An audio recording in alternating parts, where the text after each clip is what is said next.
El camino nuevo y vivo. Primer libro de los Salmos. Salmo del 1 al 41. El título de nuestro cuaderno lo encontramos en el versículo 11 del Salmo 16 que nos dice: En tu presencia hay plenitud de gozo. Hoy meditaremos en la lección número 10 de nuestro cuaderno, el título de la cual es Dios me contesta. El salmo que estudiaremos es el número 40. El texto clave es el versículo 1 que dice: Pacientemente esperé a Jehová y se inclinó a mí y oyó mi clamor. La introducción: por su contenido se puede deducir que este salmo procedió a una crisis en la vida de David. La consideró sacado del pozo de la desesperación. No da los detalles de la situación. Lo que sí cuidó fue dejar en claro la forma como Dios respondió al oír su clamor y se acercó a él para sacarlo de su miserable situación. El Espíritu Santo cita palabras de este cántico, versículos 6 al 8 y Hebreos 10, 5 al 7, y las aplica a la vida del Verbo hecho carne. Por eso está clasificado entre los salmos mesiánicos. La experiencia del pozo de la desesperación sirve para que meditemos en el sentir de nuestro Señor en el sepulcro de donde resurgió victorioso. El propósito por el que fue escrito está en el versículo 3 que nos dice: Verán esto muchos y temerán y confiarán en Jehová. La lección: ¿cuál es la respuesta del Señor a la paciencia del salmista? Versículos del 1 al 3. El versículo 1 nos dice: quien habla es nuestro Señor Jesucristo. Esperaba pacientemente a Jehová para que oyera su oración y lo librara de la muerte. Ni nuestro bendito Señor recibió siempre respuestas inmediatas a sus oraciones, pero él reconocía que la demora no significaba negación de la petición. Asimismo, Dios contesta nuestras oraciones cuando es el mejor momento para cumplir sus propósitos en nuestras vidas. Nuestro Salvador asemeja su liberación gloriosa de la muerte al ser rescatado del pozo de la desesperación del lodo cenagoso. ¿Quién puede imaginar lo que significó para el dador de la vida salir de la tumba victorioso sobre el pecado, Satanás, la muerte y la tumba, vivo para siempre? Aunque el rescate de nuestro Señor fue único, en un sentido menor todos nosotros experimentamos el poder de Dios salvándonos de los pozos y fangos de la vida. Como todos sabemos, la vida está llena de esos pozos profundos. El creyente, andando alejado del Señor, también se encuentra en lodos peligrosos. Hay fangos de enfermedad, de sufrimiento y de tristeza. A menudo, cuando buscamos dirección, parece que estamos en un sótano oscuro. Y por supuesto, a veces nos enzarzamos en el luto, la soledad y el desánimo. Necesitamos aprender del ejemplo de nuestro Señor y esperar pacientemente en Jehová. Él se acercará a nuestro lado, nos sacará del pozo, pondrá nuestros pies sobre peña y asegurará nuestros pasos. Observemos que Dios es la fuente de nuestra alabanza, tanto como su objeto. Él pone en nuestra boca un cántico nuevo, y es un cántico de alabanza a nuestro Dios. Nuestro rescate resulta no solamente en alabanza a Dios, sino también en testimonio a los demás. Verán esto muchos y temerán y confiarán en Jehová. Pensando en aquellos que han visto y gustado que el Señor es bueno, el Redentor resucitado afirma una de las verdades más grandes y fundamentales de la vida espiritual. Bienaventurado el hombre que puso en Jehová su confianza. Hemos sido creados de tal manera que solo podemos realizar el propósito para nuestra vida cuando reconocemos a Dios como nuestro Señor y Salvador. El hombre bienaventurado no solamente busca a Dios, sino que también se aparta de hombres orgullosos y de los seguidores de falsos dioses. No vive engañado por dos de las más grandes decepciones de la vida: la idea de que es importante el honor de hombres soberbios y el concepto de que los dioses falsos del materialismo, los placeres y la indulgencia sexual pueden satisfacer el corazón humano. El hombre dichoso está más preocupado por la aprobación de Dios que por la de los hombres, y reconoce que la plenitud de gozo solo se halla en la presencia de Dios, no en la compañía de los que adoran en templos de ídolos. Éxodo 21:6 nos habla de los siervos hebreos. Entonces su amo lo llevará ante los jueces y le hará estar junto a la puerta o al poste, y su amo le horadará la oreja con lesna, y será su siervo para siempre. Hebreos 10:5 leemos: sacrificio y ofrenda no quisiste, mas me preparaste cuerpo. Los versículos 6 al 8 identifican este salmo como mesiánico. En Hebreos 10, del 5 al 9, vemos que estas palabras fueron el lenguaje del Hijo de Dios cuando vino al mundo.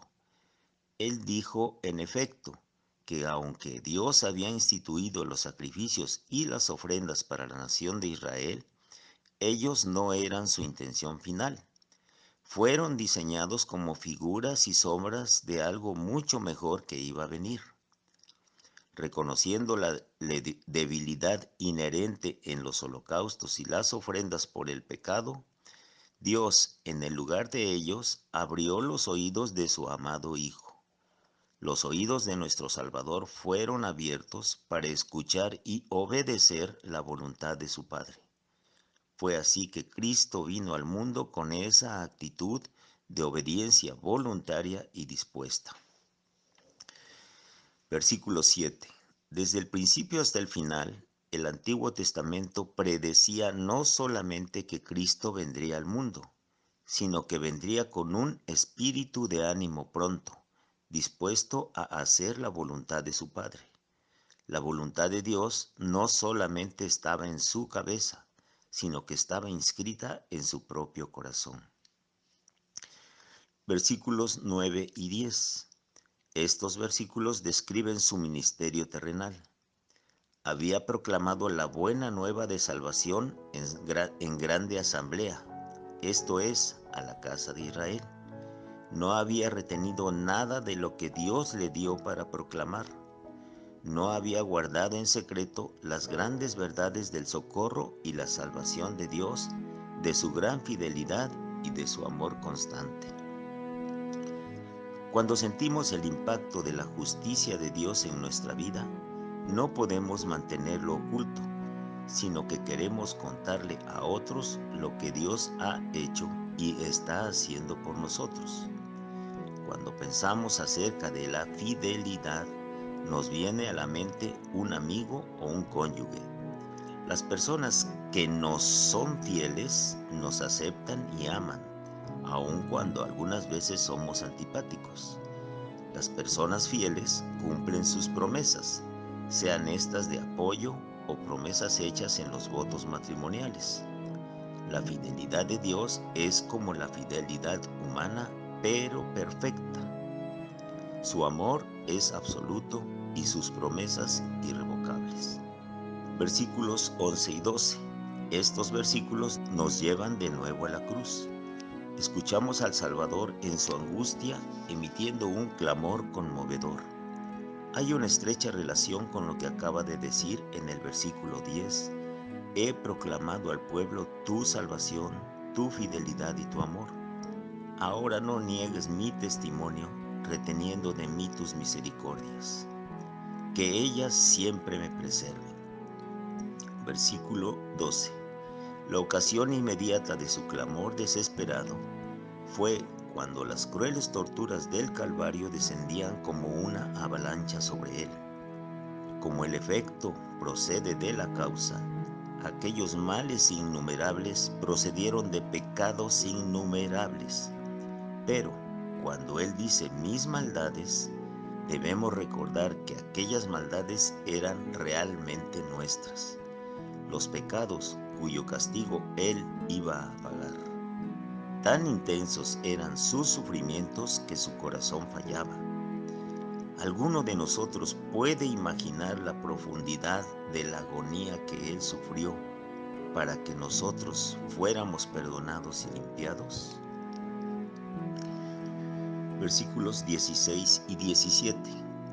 En cuanto a los amigos de Dios, Cristo ruega por ellos, porque ellos siempre encuentren su alegría en el Señor.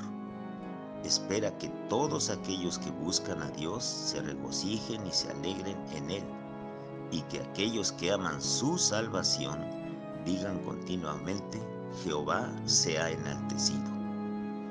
En cuanto a sí mismo, su fuerza es pequeña y su necesidad urgente, pero se consuela en que el Señor piensa en él. Como alguien ha dicho, la pobreza y la necesidad no son barreras a los pensamientos de Dios. En cuanto a Dios mismo, Él es el ayudador y libertador de su bendito Hijo. Y así sube una exclamación final de súplicas del Señor pidiendo: Dios mío, no te tardes. La respuesta no tarda mucho en venir. Al tercer día, el Padre extiende su brazo desde el cielo y libra a su Hijo del pozo de la desesperación. La asimilación. La fe de los que Dios llama bienaventurados porque confían plenamente en Él es lo que nos llama la atención en este salmo. El salmo comienza enunciando la paciencia. Reflexionemos en lo siguiente: ¿qué obtenemos por la fe? Romanos 5:2 nos dice que por la fe tenemos entrada a esa gracia en la cual estamos firmes. Como creyentes, estamos ahora en un lugar muy privilegiado. No solamente Dios nos ha declarado sin culpa, sino que nos lleva cerca de Él. Esta gracia o posición de favor abraza a cada aspecto de nuestra posición delante de Dios, una posición que es tan perfecta y permanente como la de Cristo, porque estamos en Él. Como si esto no fuese suficiente, también nos gloriamos en la esperanza de la gloria de Dios. Esto significa que miramos gozosos adelante, a la ocasión en que no solo contemplaremos el esplendor de Dios, sino que nosotros mismos seremos manifestados en gloria. ¿De dónde procede la paciencia? Romanos 5:3. Otra bendición que fluye de la justificación, Romanos 5:1, es que también nos gloriamos en las tribulaciones, no tanto en sus actuales penalidades como en sus resultados finales, Hebreos 12:11. Es una de las paradojas de la fe cristiana que el gozo puede coexistir con aflicción. Lo opuesto al gozo es el pecado, no el sufrimiento o las tribulaciones. Uno de los productos colaterales de la tribulación es que produce paciencia o firmeza. Nunca podríamos desarrollar paciencia si nuestras vidas estuvieran exentas de problemas. Santiago 1, versículos 3 y 4 nos habla acerca de la situación cuando pasamos por diversas pruebas. Él da por sentado que vamos a tener problemas y que es posible sacar provecho de ellas. La idea es no fingir ser feliz cuando uno se enfrenta al dolor, sino tener una perspectiva positiva, tener por sumo gozo lo que las pruebas pueden producir en nuestra vida. Santiago nos dice que debemos convertir nuestras dificultades en períodos de aprendizaje. Los tiempos difíciles pueden enseñarnos a ser pacientes. La iglesia cristiana estaba afrontando una persecución severa en sus inicios. Casi todos los creyentes eran social, política y económicamente víctimas del sufrimiento por causa de esa persecución en todo el Imperio Romano. Algunos fueron asesinados por causa de su fe. El apóstol Juan fue desterrado a Patmos porque no quiso dejar de predicar la palabra de Dios. Tal vez no estemos afrontando una persecución por nuestra fe en Jesucristo como los primeros creyentes, pero aún con nuestra libertad, pocos tenemos el valor de proclamar la palabra de Dios a otros. Si titubeamos en anunciar nuestra fe en los tiempos fáciles, ¿qué haremos durante los tiempos de persecución? Así que es nuestra la responsabilidad de meditar en la paciencia de nuestro Señor Jesucristo y orar en gratitud por lo que hemos meditado y aprendido de Él este día y en todas las lecciones del trimestre. El pensamiento final, hermanos. Bienaventurado el hombre que puso en Jehová su confianza y no mira a los soberbios ni a los que se desvían tras la mentira. Salmo 44. Que nuestro Dios y Señor Jesucristo nos bendiga y ayude siempre, contestando a su debido tiempo a nuestras oraciones.